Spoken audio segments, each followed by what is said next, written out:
एक बार लॉर्ड इंद्र अपने ऐरावत हाथी के ऊपर बैठ के ऋषि दुर्वासा से मिलने के लिए गए हुए थे। Now considering this as a insult to the divine gift, Rishi Durvasa cursed. इस समुद्र मंथन के पहले तक even devas were mortals.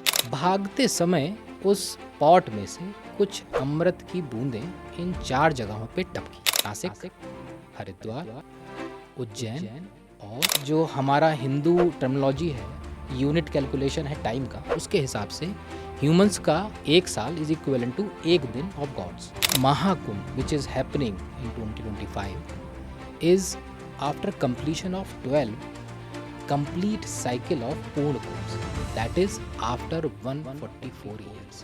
Shahi Snan can not be a Hindu ritual by its name.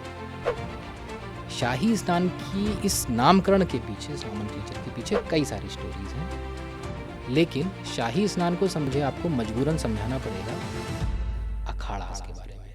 So, what are the historical origins and the significance of Kumbh Mela? Okay, so to understand the concept of Kumbh Mela, first you have to understand the epic of Samudra Manthan. And it goes like this कि एक बार Lord Indra अपने ऐरावत हाथी के ऊपर बैठ के ऋषि दुर्वासा से मिलने के लिए गए हुए थे। एज एन ऑफरिंग ऋषि दुर्वासा ने उनसे मिलने के बाद में उनको एक डिवाइन माला गिफ्ट करी। ये ऋषि दुर्वासा वही ऋषि हैं जिनको गुस्सा बहुत आता था। Correct. So he is the illustrious son of one of the Saptarishi named Atri and his iconic wife Anasuya. He is also supposed to be part incarnation of Lord Shiva also. Okay. Yeah, so and उनका जो space है हमारी Hindu mythology में ऋषि दुर्वासा का, वो इतना अहम और महत्वपूर्ण है तान्या जी कि we can make a day long video on him also. Anyway, so Rishi Durvasa ने उनको एक डिवाइन माला गिफ्ट करी लॉर्ड इंद्रा को, जिसको उन्होंने ऋषि दुर्वासा से लेके ऐरावत हाथी की सूंड पे रख दिया। अब नाउ उस माला में, because of that Mala is divine, उसका अरोमा इतना स्ट्रॉन्ग था कि उससे कुछ बीज अट्रैक्ट होके उस माला के इर्द गिर्द आ गए, जिसकी वजह से ऐरावत हाथी विचलित हो गए और उनके हिलने की वजह से वो माला ज़मीन पे गिर गई। Now considering this as a insult to the divine gift, Rishi Durvasa cursed him. Okay. That the kingdom of or the reign of Devas will be over soon. And consequent to that curse, Shri, जो कि goddess Lakshmi का एक और नाम है, श्री देवास से पास के जाके समुद्र में, यानी कि गॉडेस लक्ष्मी, जिनको गॉडेस ऑफ प्रॉस्पेरिटी भी कहते हैं, वो देवास के पास से जाके समुद्र में विलीन हो गई। और उसी के परिणाम स्वरूप दानवों के एक राजा हुए थे महाबली, उन्होंने देवताओं पे आक्रमण करके उनका राज्य समाप्त कर दिया। अब देवता, पर्टिकुलरली लॉर्ड इंद्र, गए रहे लॉर्ड विष्णु की शरण में जी। और उन्होंने कहा कि भाई आप हेल्प करिए।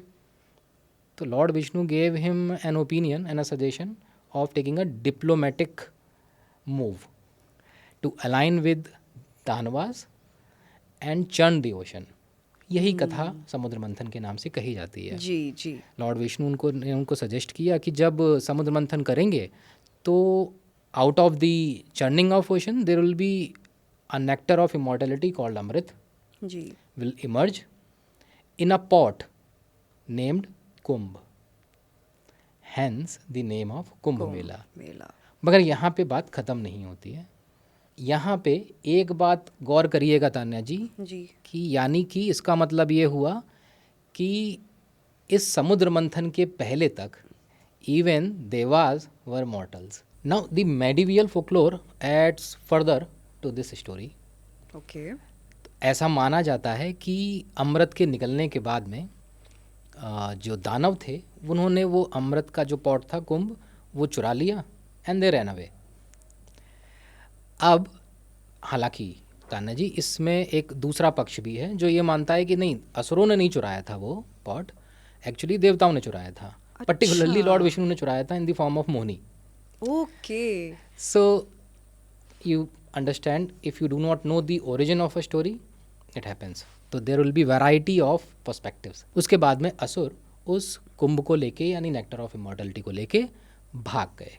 भागते समय उस पॉट में से कुछ अमृत की बूंदें इन 4 जगहों पे टपकी, ऐसा मानते हैं। ये 4 जगहें थीं नासिक, हरिद्वार, उज्जैन और प्रयागराज। Okay. एंड चूंकि अमृत की बूंदें इसमें टपकी थी and that symbolises a divine intervention and a divine importance, ये चारों जगहें उस तरह से महत्व को प्राप्त हुई। सो ऐसा माना जाता है कि इन 4 जगहों में जो नदियां हैं उनमें अगर आप स्नान करेंगे तो you will wash away all your sins and will be free from birth and rebirth cycle. ये नदियां हैं हरिद्वार में गंगा, उज्जैन में शिप्रा, गोदावरी नासिक में, जी। त्र्यंबकेश्वर, और the Confluence of 3 mighty reverse Ganga, Yamuna, Saraswati in Prayagraj. Okay, so you mentioned the dropping of Amrit as folklore, right? I am afraid Tanya ji, but yes. So हमारे समुद्र मंथन का मेंशन बहुत सारे वेदों में और स्क्रिप्चर्स में, एंशिएंट स्क्रिप्चर्स में है, बट ये समुद्र मंथन से निकला हुआ अमृत इन 4 जगहों पे ड्रॉप हुआ, टपका, ऐसा किसी एंशिएंट स्क्रिप्चर में कोई मेंशन नहीं है। सो हम ये मानते हैं Okay. कि इस रिचुअल के साथ, यानी जी। कुंभ मेला के साथ में ये डिविनिटी जी। जोड़ी गई of late, very recently. What do you think? इन मामलों में ना तान्या जी मैं थोड़ा रूढ़िवादी हूँ, दो I am not an expert on this matter, but मेरा मानना ये है और मैं बिलीव करता हूँ अपने स्क्रिप्चर्स पे over folklores.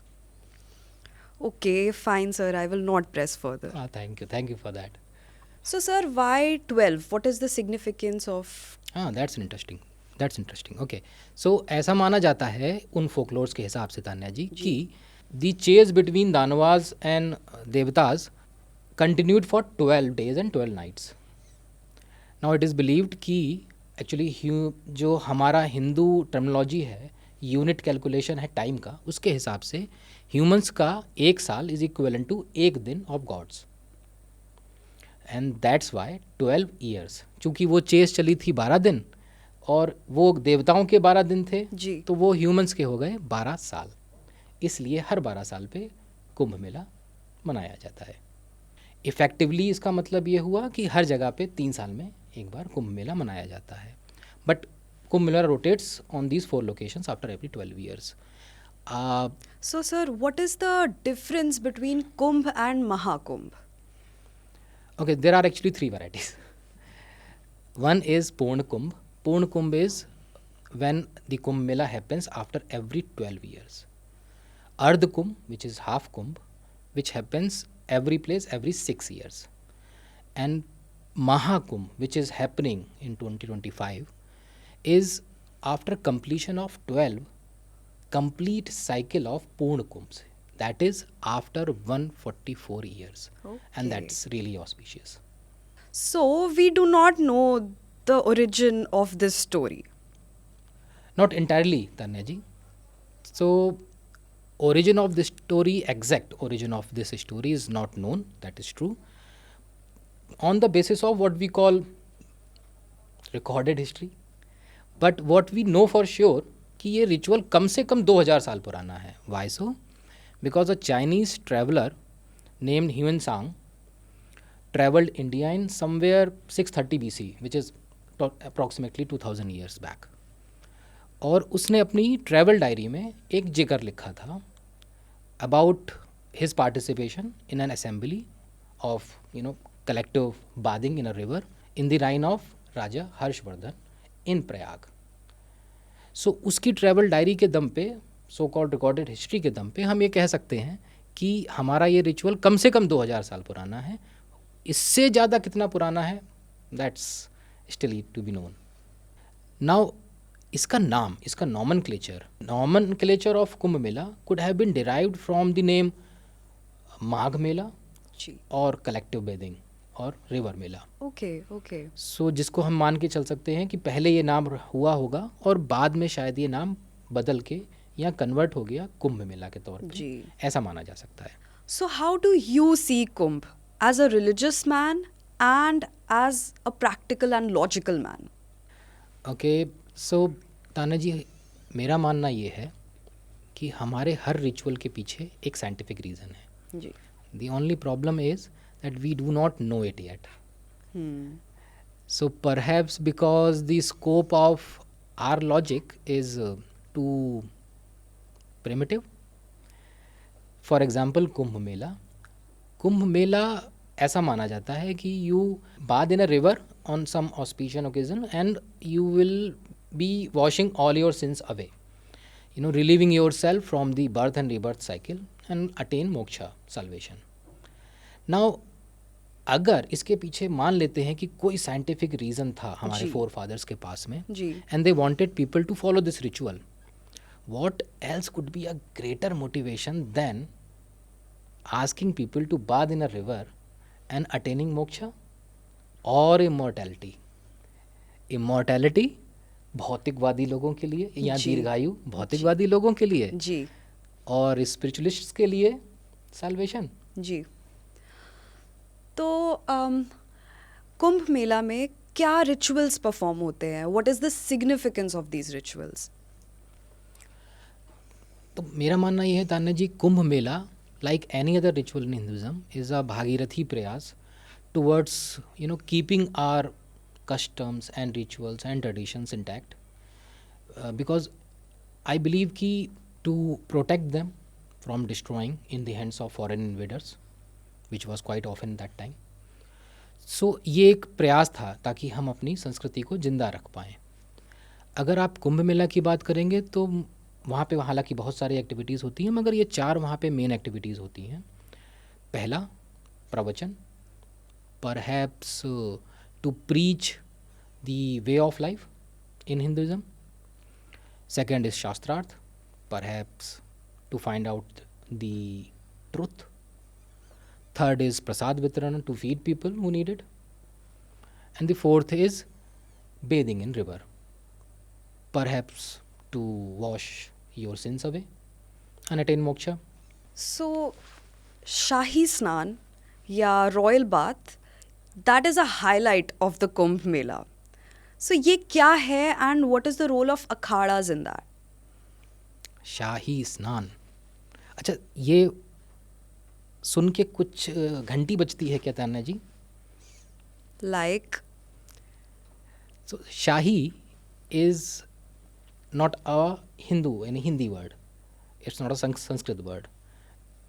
It's an Urdu word. Ji. Exactly Persian. Right. Now, Shahi Snan, in an age-old Hindu ritual named Kumbh Mela, still not surprising? So, for sure, Shahi Snan cannot be a Hindu ritual by its name. शाही स्नान की इस नामकरण के पीछे, इस nomenclature के पीछे कई सारी स्टोरीज़ हैं, लेकिन शाही स्नान को समझे आपको मजबूरन समझाना पड़ेगा अखाड़ास के बारे में. ऐसा माना जाता है कि 8th सेंचुरी में आदि शंकराचार्य ने डिस्ट्रॉय होते हुए हिंदू धर्म को रिस्टोर करने के लिए अखाड़ास का जन्म किया था, so that not only to propagate Hinduism but also to fight the foreign invaders, जिससे कि हिंदू धर्म का जो पतन हो रहा है वो रुक पाए या आगे उसका और पतन ना हो. Okay. And for that he recruited monk warriors like Nagas, जो आपने अगर देखा हो कभी कभार नागाज को, and they fought bravely also.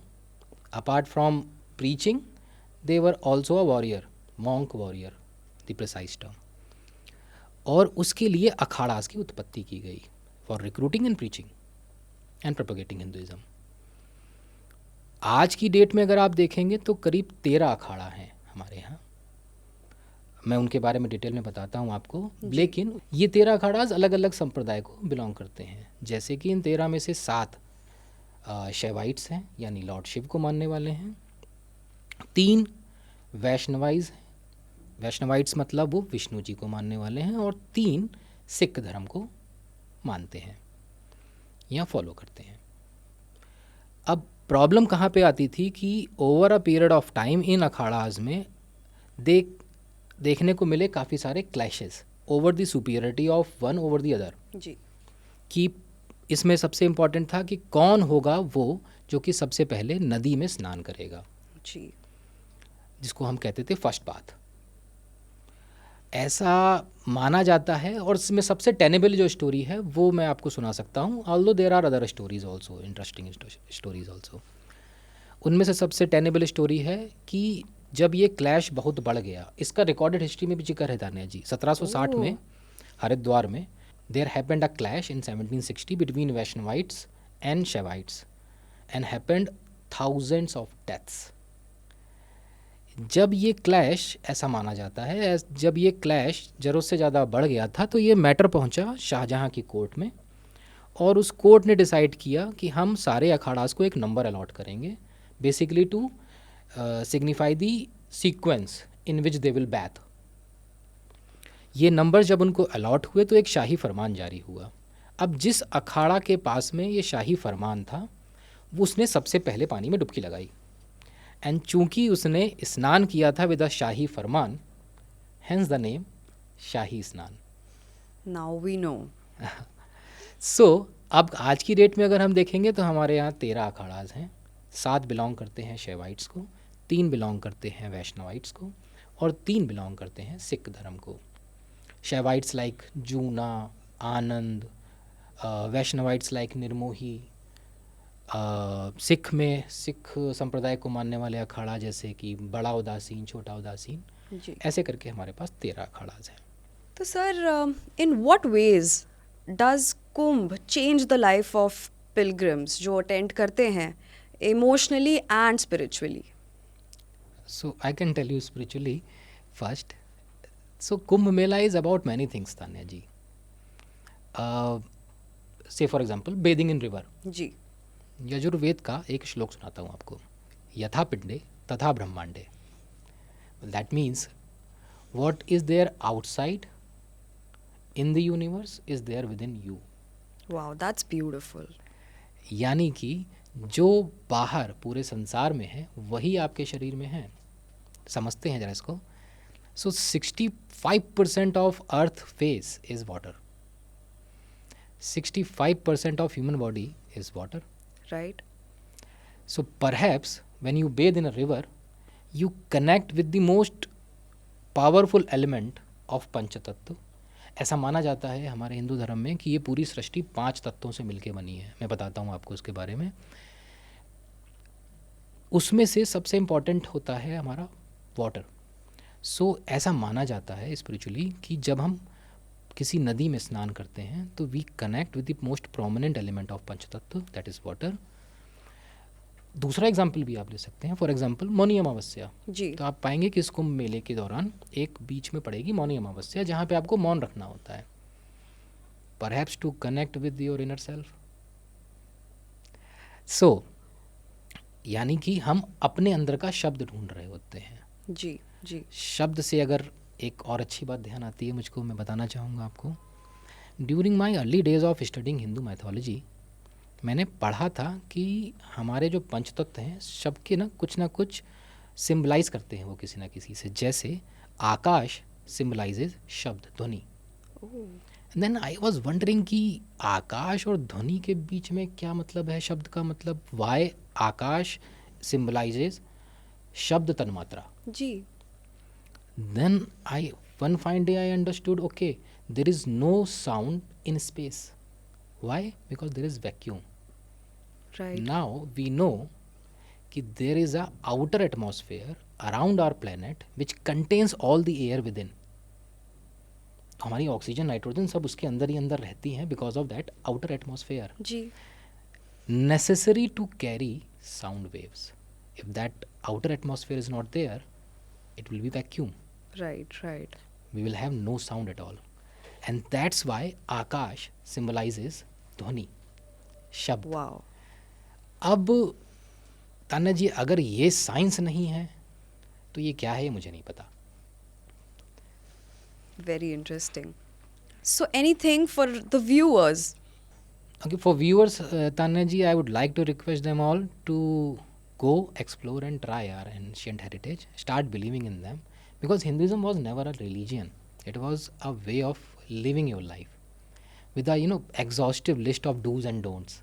Ji. Sometimes you will find a logic behind it, behind a particular tradition or ritual. Sometimes you don't, because we are still figuring it out. जी. हर एक दिन नई डिस्कवरी हो रही है, तो हो सकता है हम आने वाले टाइम में हर एक रिचुअल के पीछे होने वाला वजह और साइंटिफिक रीज़न या मेंटालिटी जान पाएँ धीमे धीमे धीमे धीमे. But you start trying exploring it, and when you will start exploring them, I believe that you will find what you are looking for.